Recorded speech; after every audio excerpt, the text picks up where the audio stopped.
أعوذ بالله من الشيطان الرجيم. بسم الله الرحمن الرحيم.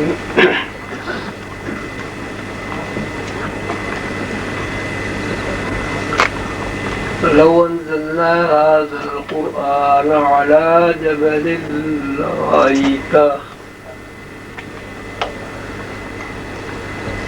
لو أنزلنا هذا القرآن على جبل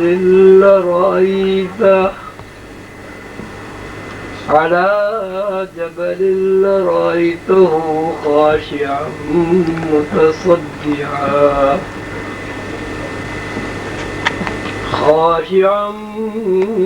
متصدعا من خشية الله.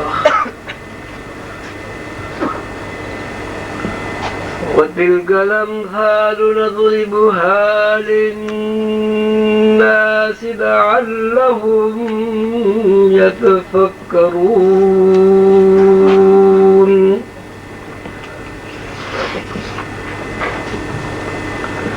والله الذي لا إله إلا هو عالم الغيب والشهادة هو الرحمن الرحيم. والله الذي لا إله إلا هو الملك القدوس السلام المؤمن المهيمن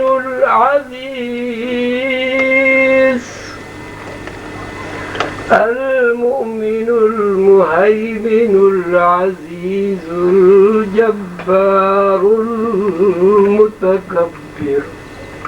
سبحان الله عما يشركون.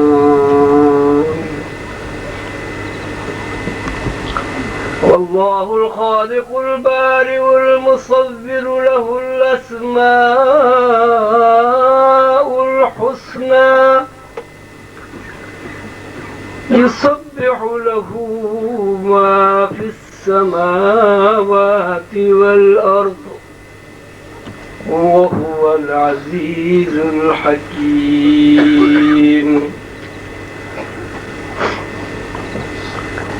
سورہ حشر کی اس آخری رکوع میں میں نے ابھی آپ کے سامنے تلاوت کیا. اللہ تعالیٰ نے غور و فکر کی دعوت دی ہے اور اللہ تعالیٰ نے یہ بھی فرمایا ہے کہ ہم لوگوں کو مثالیں دے کر سمجھاتے ہیں. انہی آیت میں اللہ تعالیٰ نے یہ بھی فرمایا ہے کہ اگر ہم قرآن کو پہاڑوں پر نازل کر دیتے تو پہاڑ ریزہ ریزہ ہو جاتے. اور یہ مثالیں ان لوگوں کے لیے ہیں جو غور و فکر سے کام لیتے ہیں. اس کے بعد اللہ تعالیٰ نے اپنے صفاتی اسماء کا تذکرہ کیا ہے اور یہ بھی فرمایا ہے کہ ان صفاتی اسماء کا فائدہ بھی ان لوگوں کو فائدہ پہنچتا ہے. ان صفاتی اسماء کا فائدہ بھی ان لوگوں کو پہنچتا ہے جو اللہ تعالیٰ کی طرف متوجہ ہوتے ہیں اور اللہ تعالیٰ کا شکر ادا کرتے ہیں. پہلی بات تو یہ ہے کہ قرآن کے بارے میں یہ ارشاد کہ ہم اسے اگر پہاڑوں پر نازل کرتے تو پہاڑ ریزہ ریزہ ہو جاتے.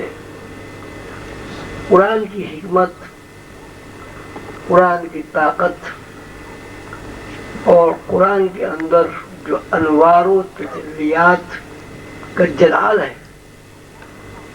اس کا تذکرہ اللہ تعالیٰ نے فرمایا ہے. ایک آدمی بڑے آسانی کے ساتھ 10-20 قرآن اپنے سر پر رکھ سکتا ہے. 10-20 قرآن سر پہ رکھ کر وہ میل 2 میل پیدل بھی چل سکتا ہے.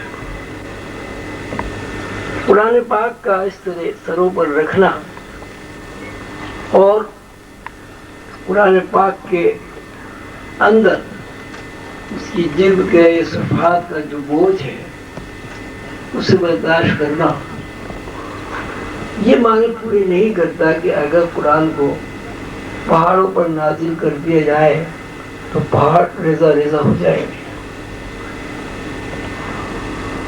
قرآن پاک کے اندر جو حکمت اللہ نے بیان کی ہے وہ ایک طاقت ہے، ایک بہت بڑی طاقت ہے. ایسی طاقت کہ شعور اس کو کسی بھی طرح برداشت نہیں کر سکتا.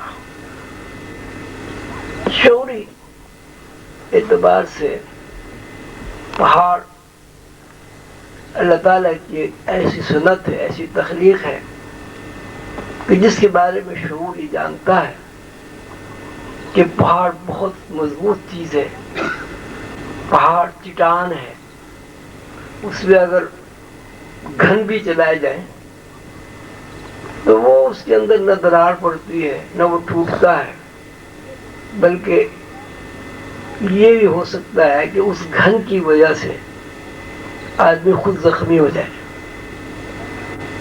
یہ ایک شعوری بات ہے جو ہر انسان جانتا ہے کہ پہاڑ جو ہے بہت سخت جان ہوتا ہے، بڑی سی بڑی طاقت کو برداشت کر لیتا ہے. وہ شعوری اس کے اندر جو مزاحمت ہے، شعوری اس کے اندر جو سکت ہے، اس کا تذکرہ پہاڑ کے نام سے کیا جاتا ہے. اللہ تعالیٰ فرماتے ہیں اگر ہم قرآن کو پہاڑ پر نازل کر دیتے تو پہاڑ ریزہ ریزہ ہو جاتا. اب قرآن پاک انسان پر نازل ہوا، انسانوں کے لیے نازل ہوا، اس کا مفہوم یہ نکلا کہ انسانوں کی جس ایجنسی پر، جس انسان کی ذہن اور دماغ کے جس حصے پر قرآن نازل ہوا وہ پہاڑوں سے اور چٹانوں سے زیادہ مضبوط ہے. اگر انسان پہاڑوں سے اور چٹانوں سے زیادہ مضبوط نہ ہوتا تو قرآن کے انوار و تجلیات سے یہ بھی ریزہ ریزہ ہو جاتا اور دل کا خاکستر بن جاتا. ایک طرف تو اللہ تعالیٰ کے اس ارشاد میں ہمارے لیے یہ نشاندہی ہے کہ انسان سکت کے اعتبار سے، انسان برداشت کے اعتبار سے پہاڑوں سے بہت زیادہ مضبوط ہے. دوسری طرف جب ہم یہ دیکھتے ہیں کہ ہم قرآن پاک کو سر پر 2, 4, 10, 20 رکھنے کے باوجود بھی ہمارے اوپر اتنا بوجھ نہیں پڑتا کہ جتنا ایک بوری وزن اٹھانے سے آدمی کی بوجھ محسوس کرتا ہے اور اس کی ٹانگیں کب کبانے لگتی ہیں. تو اس کا یہ مفہوم نکلا کہ ہم جس طرح قرآن کو پڑھتے ہیں، ہم جس طرح قرآن کو شعوری طور پر دیکھتے ہیں، وہ اللہ تعالیٰ کے ارشاد کے مطابق قرآن کی حکمت، قرآن کی تعلیمات اور قرآن کے انوار سے فائدہ اٹھانا نہیں ہے.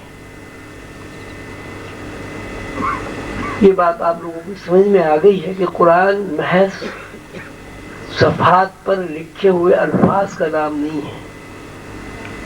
قرآن کے جو الفاظ ہیں اس کے اندر جو معنی اور مفہوم ہے اور جو حکمت ہے اس کا نام قرآن ہے.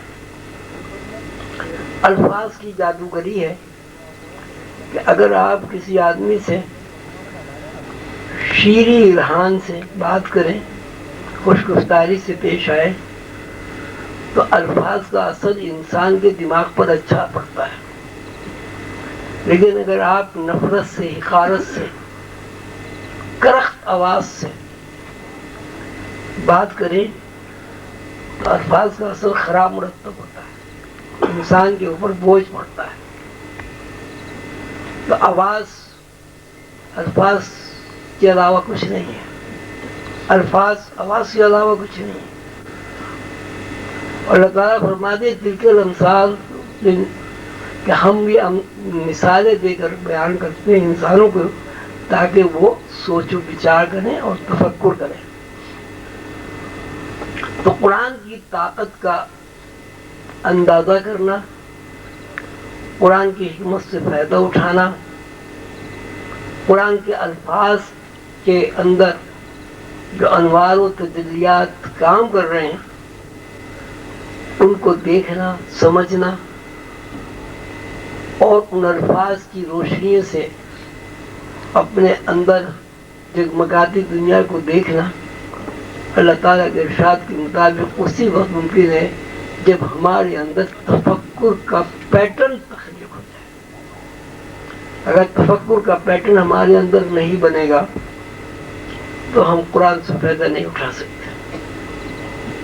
اگر ہمارے اندر سوچ، سمجھ، بصارت، بصیرت پیدا نہیں ہوگی، قرآن سے ہم فائدہ نہیں اٹھا سکتے. آج کی یہ آپ کی جو ورکشاپ تھی، اس میں جتنے بھی گھنٹے آپ کو ملے یہ سارا وقت آپ نے سوچ، بچار اور تفکر میں پورا کیا. یہی تفکر اگر ہم اپنی زندگی پر محیط کر لیں اور یہ چند گھنٹوں کا تفکر ہماری زندگی کا احاطہ کر لے تو اللہ تعالیٰ کے ارشاد کے مطابق ہمارے اندر تفکر کا ایسا پیٹرن بن جائے گا کہ جس پیٹرن میں اتنی طاقت اور سخت ہوتی ہے کہ وہ قرآن کو برداشت کر لیتا ہے، اس قرآن کو برداشت کر لیتا ہے جس قرآن کو پہاڑ بھی برداشت نہیں کر سکتے.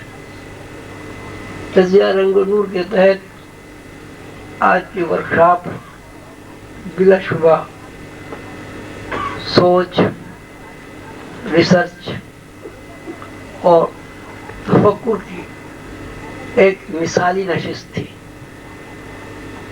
یہ مثالی نشست ہمیں اس بات کی دعوت دیتی ہے، ہمیں اس طرح متوجہ کرتی ہے کہ جس طرح ہم نے یہاں اجتماعی طور پر اور انفرادی طور پر اللہ تعالیٰ کے اس ارشاد کو پورا کرنے کی جدوجہد اور کوشش کی ہے کہ انسان تفکر کے علاوہ کچھ نہیں ہے. ہم یہاں سے جانے کے بعد بھی تفکر کو اپنا شعار بنائیں گے، تفکر کے لیے وقت نکالیں گے. اس وقت تک جب تک ہم اس قابل نہ ہو جائیں کہ قرآن کی عظمت اور قرآن کی حکمت کو پوری طرح سمجھ سکیں. آپ حضرات نے اللہ کے نام پر جس طرح وقت نکالا، یقیناً یہ اللہ تعالیٰ کے راستے پر چلنے کے لیے ایک جذبہ ہے، جہد ہے، کوشش ہے. اور اللہ تعالیٰ نے قرآن پاک میں اس بات کا وعدہ فرمایا ہے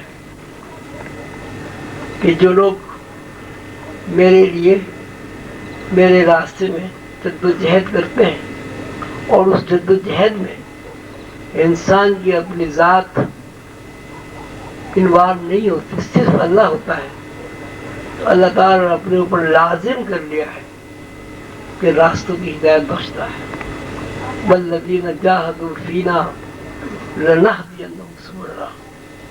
وہ لوگ جو خلوص دل سے، ایثار سے، اپنی ذات سے ہٹ کر اللہ کے لیے جدوجہد کرتے ہیں، اللہ تعالیٰ فرماتے ہیں کہ ہم نے لازم کر لیا ہے کہ ہم ان کو اپنے راستوں کی ہدایت عطا کریں گے.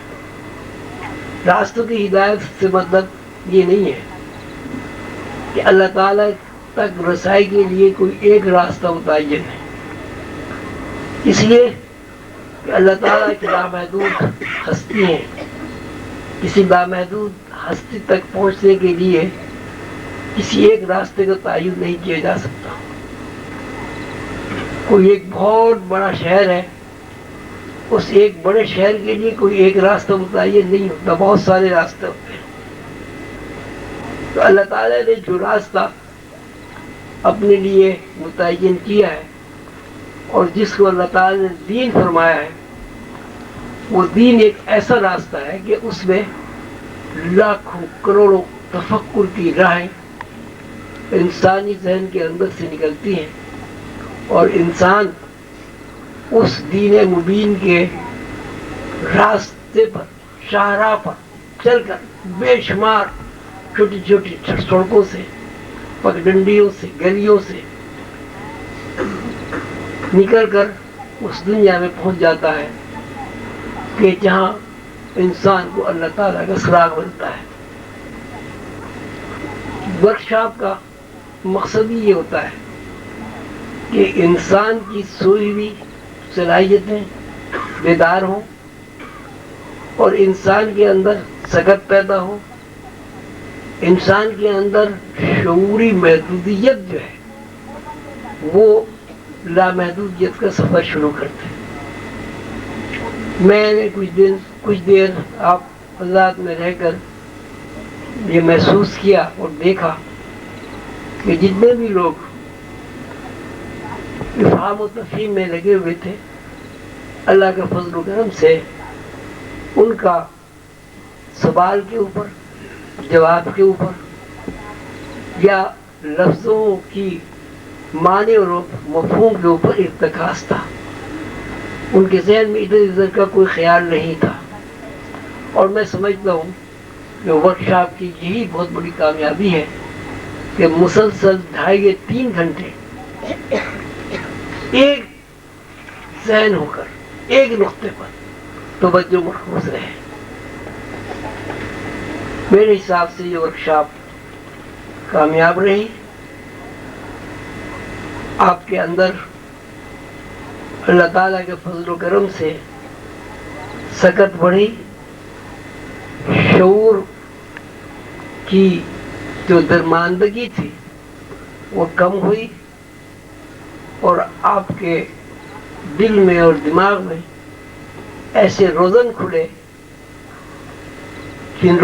جس روزن سے آپ کو اللہ تعالیٰ کی طرف سے تجلی و انوارات کا انعکاس ملا. اللہ تعالیٰ آپ سے راضی ہو اور مجھے اور آپ کو توفیق عطا فرمائے کہ ہم اللہ تعالیٰ کے ارشاد کے مطابق اپنی زندگی کو ان طرزوں پر گزاریں جو طرز انبیاء علیہ السلام سے ہمیں منتقل ہوئیں، اور وہ زندگی کی طرزیں صرف اور صرف تفکر اور اللہ تعالیٰ کے ساتھ وابستگی ہے. انشاءاللہ ہم صراط مستقیم پر چل کھڑے ہوئے، اور جب کوئی بندہ صراط مستقیم پر قدم بڑھا دیتا ہے تو اللہ تعالیٰ کا وعدہ ہے کہ جب بندہ میری طرف ایک قدم بڑھاتا ہے تو میں اس کی طرف 2 قدم بڑھتا ہوں. جب کوئی بندہ صراط مستقیم پر میری طرف لپکتا ہے تو میں اس کی طرف دوڑتا ہوں. اللہ تعالیٰ نے اپنے فضل و کرم سے حضور قلندر بابا اولیاء رحمۃ اللہ علیہ کے فیض سے ہمیں صراط مستقیم پر کھڑا کر دیا ہے. اب یہ ہمارا کام ہے. اگر ہم ایک قدم بڑھائیں گے تو اللہ تعالیٰ 2 قدم ہماری طرف آئے گا. یعنی ایک قدم ہم نے بڑھایا، 2 قدم اللہ آیا. اصل میں ایک قدم کا فائدہ یہ ہوگا کہ ہم اللہ سے 3 قدم قریب ہو جائیں گے. اگر ہم اللہ کی طرف لپک کر چلیں گے تو ظاہر ہے اللہ تعالیٰ ہماری طرف دوڑ کر آئے گا. دوڑ کر آنے کا مطلب یہ نہیں ہے کہ اللہ تعالیٰ اس طرح دوڑتے ہیں جیسے زمین پر ہم دوڑتے ہیں. یہ اللہ تعالیٰ کا اور ہمارا رشتہ اور تعلق ٹائم اسپیس کے تحت ہو جائے گا. دوڑنے کا مطلب قربت ہے، یعنی اللہ تعالیٰ جتنے آپ سے قریب ہیں وہ قربت آپ کے اوپر کھل جائے گی. آپ یہ دیکھنے لگیں گے کہ اللہ تعالیٰ آپ سے کتنا قریب ہے. جہاں تک اللہ تعالیٰ کی قربت کا تعلق ہے، خود اللہ تعالیٰ نے ارشاد فرمایا ہے کہ میں تمہاری رگ جان سے زیادہ قریب ہوں. خود اللہ تعالیٰ نے فرمایا وَفِي أَنفُسِكُمْ أَفَلَا تُبْصِرُونَ، میں تمہارے اندر ہوں، تم مجھے دیکھتے کیوں نہیں ہو. یعنی اللہ تعالیٰ نے ایک طرح آپ کو متوجہ کیا ہے کہ تم لوگ اس قدر نادان اور بیوقوف ہو کہ میں تمہارے اندر ہوں اور تم مجھے دیکھتے نہیں ہو. وَفِي أَنفُسِكُمْ أَفَلَا تُبْصِرُونَ، میں تمہارے اندر ہوں، تم مجھے دیکھتے نہیں ہو. جب کوئی بندہ صراط مستقیم پر کھڑا ہو جاتا ہے، اس کا مطلب یہ ہوتا ہے کہ اس نے ظاہری دنیا سے ہٹ کر باطنی دنیا کا سفر اختیار کر لیا ہے. نتیجہ رنگ و نور کی اس ورکشاپ میں، اس مجلس میں اللہ تعالیٰ کے فضل و کرم سے یہ بات پوری طرح واضح ہو گئی ہے اور اس نے یقین کا درجہ حاصل کر لیا ہے کہ اس ورکشاپ میں شریک تمام عظیمی بہن بھائی صراط مستقیم پر کھڑے ہو کر اللہ تعالیٰ کے قریب جانا چاہتے ہیں، اللہ تعالیٰ سے قربت حاصل کرنا چاہتے ہیں اور ٹائم اسپیس کی حد بندیوں سے گزر کر اللہ تعالیٰ کو اللہ تعالیٰ کی شکل و صورت میں دیکھنا چاہتے ہیں. ٹائم اسپیس کے بارے میں میں بس ابھی ختم کر رہا ہوں. ٹائم اسپیس کے بارے میں کافی یہاں میں نے سنا، ماشاءاللہ بڑی اچھی اچھی لوگوں نے باتیں کی. میں جہاں تک سمجھتا ہوں کہ ٹائم اسپیس کیا چیز ہے. انسان کی زندگی کا اگر مطالعہ کیا جائے تو انسان کی زندگی حرکت کے علاوہ کچھ نہیں. کھانا پینا چلنا پھرنا، حرکت کے علاوہ انسان کی زندگی کیا؟ کائنات کی زندگی حرکت کے علاوہ کچھ نہیں ہے. کائنات میں کوئی چیز ٹھہری ہوئی نہیں ہے. کائنات میں اگر اربوں خربوں سنکھوں افراد ہیں، افراد سے مراد سورج ایک فرد ہے، چاند ایک فرد ہے، ستارے الگ الگ افراد ہیں، جنات ایک فرد ہے، فرشتے ایک فرد ہے. اربوں خربوں سنکھوں افراد میں سے اگر کوئی ایک فرد رک جائے تو کائناتی سسٹم ٹوٹ جائے گا، کائنات ختم ہو جائے گی، کل کا عمل درآمد رک جائے گا. کائنات مسلسل حرکت کا نام ہے. جب کائنات مسلسل حرکت کا نام ہے تو کائنات میں سب سے برگزیدہ، سب سے اشرف مخلوق انسان، وہ بھی حرکت کے علاوہ کچھ نہیں. ایک انسان دو پیروں سے زمین پر چلتا ہے، ہوتا یہ ہے کہ ایک پیر وہ اٹھاتا ہے، دوسرا پیر زمین پر رہتا ہے. تو پہلا پیر اٹھا کر جب وہ زمین پر رکھتا ہے تو اس کو حرکت کے دو تعینات سے گزرنا پڑتا ہے. حرکت کے ایک تعین یہ ہے کہ کشش ثقل کے تحت اسے زمین پر پیر رکھنا ہوتا ہے. حرکت کا دوسرا تعین یہ ہے کشش ثقل میں داخل ہونے کے لیے اسے پیر اٹھا کر خلا میں کچھ وقفے کے لیے رکنا پڑتا ہے. اس کا مطلب یہ ہوا کہ انسان کا ایک پیر اٹھ کر جب دوسرا پیر زمین پر پڑتا ہے تو دراصل وہ زمین کے اوپر نہیں چل رہا ہے، وہ خلا میں چہل قدمی کر رہا ہے. اگر خلا نہیں ہوگا تو حرکت نہیں ہوگی. حرکت کے لیے خلا کا ہونا ضروری ہے. ساتھ ساتھ خلا کے ساتھ ساتھ کشش ثقل کا ہونا بھی ضروری ہے. جب انسان دو پیروں سے چلتا ہے، ایک پیر اس کا یہاں رکھا ہوا ہے، دوسرا پیر ایسے، کہ یہ پیر جو ہے، یہ دونوں پیر جہاں زمین پر رکھے ہوئے ہیں یہ اسپیس ہے. اور جب ایک پیر اٹھاتا ہے آدمی تو ایک پیر اٹھانے کے اور پیر رکھنے کے درمیان میں جو خلا ہے یہ زمانیت ہے. انسان زمانیت اور مکانیت دو دائروں میں حرکت کرتا ہے، اور جہاں کشش ثقل نہیں ہے، خلا ہے، وہ سب زمانیت ہے. اور جہاں کشش ثقل ہے اور زمانیت سے انسان کچھ دیر کے لیے، کچھ وقت کے لیے یہ محسوس کرتا ہے کہ میں خلا میں نہیں ہوں، وہ سب زمانیت ہے. زمانیت اللہ ہے، زمانیت خالق ہے، مکانیت مخلوق ہے. اللہ تعالیٰ نے جو قانون نافذ کیا ہے کائنات میں وہ یہ ہے کہ جب انسان خلا میں ہوتا ہے، زمانیت میں ہوتا ہے، جب انسان کے پیر کسی ٹھوس چیز سے ٹکرا جاتے ہیں اور وہ ایک وزن محسوس کرتا ہے، وہ سب مکانیت اور اسپیس ہے. لا تسبوا الدہر ان الدہر هو اللہ. حضور پاک صلی اللہ علیہ وسلم کا ارشاد ہے کہ زمانیت اللہ ہے، زمانہ اللہ ہے. لا تسبوا الدہر، زمانے کو برا نہ کہو، زمانہ اللہ ہے. تو انسان کی جتنی بھی حرکات و سکنات ہے، اس ہر حرکت میں اس کا رشتہ زمانیت کے ساتھ قائم ہے. اور زمانیت کے ساتھ رشتہ قائم ہونے کا مطلب یہ ہے کہ ہر دو قدم کے درمیان اس کو اللہ کے اندر داخل ہونا پڑتا ہے.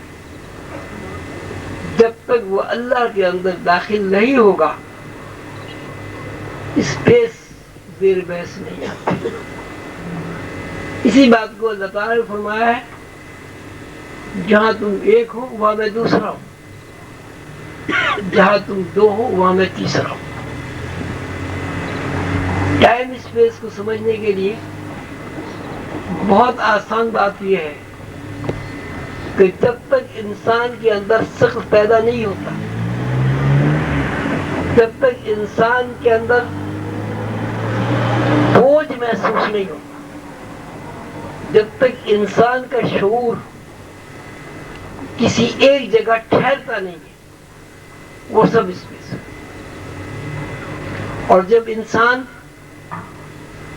بوجھ سے، کشش ثقل سے آزاد ہوتا ہے، وہ سب کا سب ٹائم، زمانیت، زمان ہے. ہر انسان ایک طرف زمانیت میں لٹکا ہوا ہے اور دوسری طرف اسپیس اسے اپنی طرف کھینچ رہی ہے.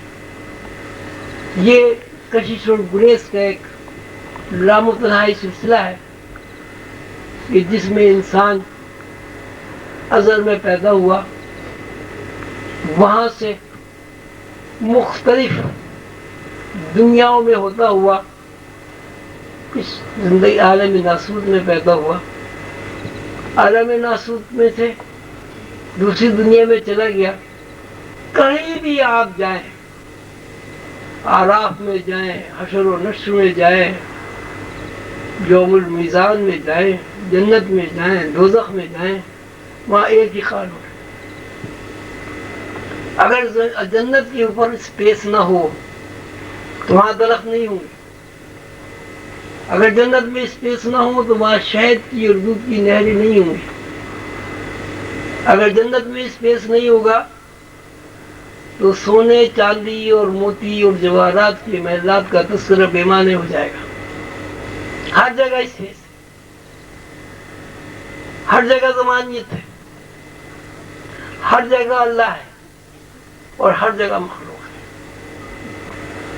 انسان یہ سمجھتا ہے کہ جنت اس دنیا کی طرح نہیں ہے، وہاں ٹائم اسپیس نہیں ہے.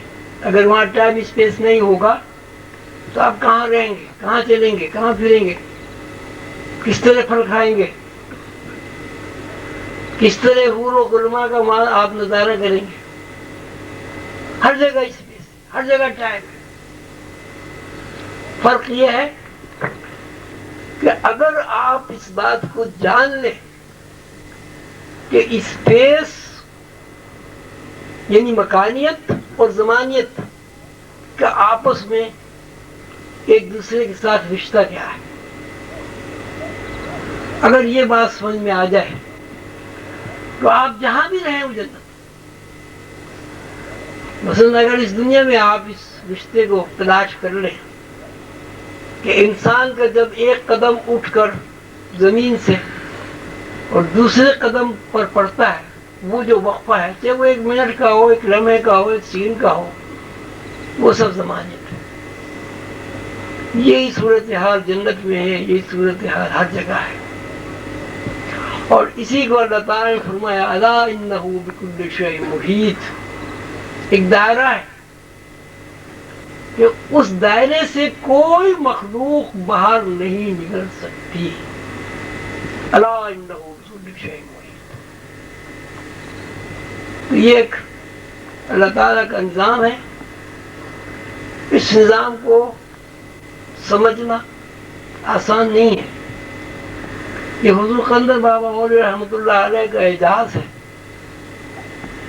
سیدنا حضور صلی اللہ علیہ وسلم کا ایک خاص کرم اور رحم ہے کہ انہوں نے حضور قلندر بابا اولیاء رحمۃ اللہ علیہ کے روپ میں ہمیں ایک ایسی ہستی عطا فرمائی نوع انسانی کو کہ جس نے ان باتوں کو کہ جو 20 سال 50 سال میں سمجھ میں نہیں آتی تھی، 1 اور 2 کے حساب سے سمجھا دیا ہے. خواجہ غریب نواز کے بارے میں تاریخ شاہد ہے کہ 18 سال کی عمر میں بیعت ہوئے. 40 سال کی عمر جب ہوئی تو ان کے پیر و مرشد نے پوچھا معین الدین تم کیا کرتے ہو، کیا کام کرتے ہو؟ ان کا حضور خانقاہ کا پانی بھرتا ہوں. کتنے عرصہ ہو گیا تم کا ہے؟ کہ سال جوان آیا تھا بوڑھا ہو گیا. تو انہوں نے فرمایا کہ اچھا اب تم ہماری مجلس میں بیٹھا کرو. اور طلب بات یہ کہ 22 سال خانقاہ کا پانی بھروانے کے بعد پیر و مرشد نے اپنی صحبت میں بیٹھنے کی اجازت دی. 22 سال. اور اس کے بعد تعلیم و تربیت کا سلسلہ شروع ہوا. اور ایک دن خوش ہو کر فرمایا 2 انگلیاں ایسے کر کے کہ معین الدین اس میں تمہیں کیا نظر آتا ہے؟ خواجہ معین الدین چشتی اجمیری رحمۃ اللہ علیہ نے فرمایا حضور ان 2 انگلیوں کے درمیان میں 18,000 عالمین دیکھ رہا ہوں. تو اس کا مطلب یہ ہوا کہ ٹائم اسپیس سے گزارنے کے لیے، روحانی قدریں اجاگر کرنے کے لیے خواجہ معین الدین چشتی اجمیری رحمۃ اللہ علیہ جیسے برگزیدہ بندے کو، بہت بڑے بندے کو 22 سال گزارنے پڑے. تو یہ اللہ تعالیٰ کا ہمارے اوپر رحم اور کرم ہے کہ جو چیزیں 22 سال اور 40 سال کے بعد مرشد کریم اپنے مریدین کو بتاتے تھے، وہ اللہ تعالیٰ کے فضل و کرم سے آپ کو بہت جلدی سالوں، دنوں، ہفتوں میں نہیں گھنٹوں میں حضور قلندر بابا اور رحمۃ اللہ علیہ کے فیض سے معلوم ہوئیں اور آپ کے اندر منتقل ہو گئی. اور یہ اس بات کا ثبوت ہے کہ آپ اتنی دور سے تشریف لائے، ورکشاپ میں آپ نے وقت لگایا اور آپ سب کے ذہنوں میں یہ بات آ گئی کہ ہمارے ذہن کھلے ہوئے ہیں۔ اللہ تعالیٰ سے دعا ہے کہ ہمیں جب اللہ تعالیٰ نے اپنی رحمت سے صراط مستقیم پر کھڑا کر دیا ہے تو ہمیں پورا راستہ چلنے کی ہمت اور توفیق عطا فرمائے۔ ایک یہ عرض کرنا ہے کہ یہ جو کچھ آپ نے یہاں سیکھا ہے، یہاں پڑھا ہے، اس کو یہاں تک محدود نہ کر دیجیے۔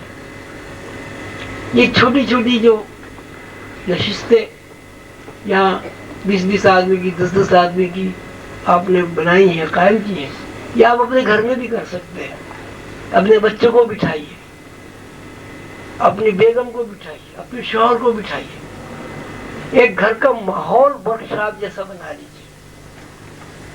یہاں سے جتنے لوگ تشریف لائے ہیں وہ یہ طے کر کے اٹھے کہ ہمارا ہر گھر آج کے بعد سے ایک ورکشاپ میٹنگ کی طرح ہوگا۔ آپ اپنے بچوں کو بٹھائیں، اپنے شوہر کو بٹھائیں، اپنی بیگم صاحبہ کو بٹھائیں، مہینے میں ایک دن، ہفتے میں ایک دن، جب بھی موقع ملے ایک ماحول بنائے علم کا، سیکھنے کا، اور اس میں کوئی بھی کتاب اٹھا لے، کوئی بھی سوال کر لے، بچوں کی ذہنی جگت کی مناسبت سے سوال و جواب، افہام و تفہیم کی ایک مجلس قائم کریں۔ انشاءاللہ جتنا فائدہ آپ کو یہاں 1 سال کے بعد ورکشاپ میں آنے سے ہوتا ہے، وہ آپ کو اپنے گھر بیٹھے ہر ہفتے یہ فائدہ پہنچ سکتا ہے۔ اللہ تعالی ہم سب کو توفیق عطا فرمائے اور ہمارا یہاں بیٹھنا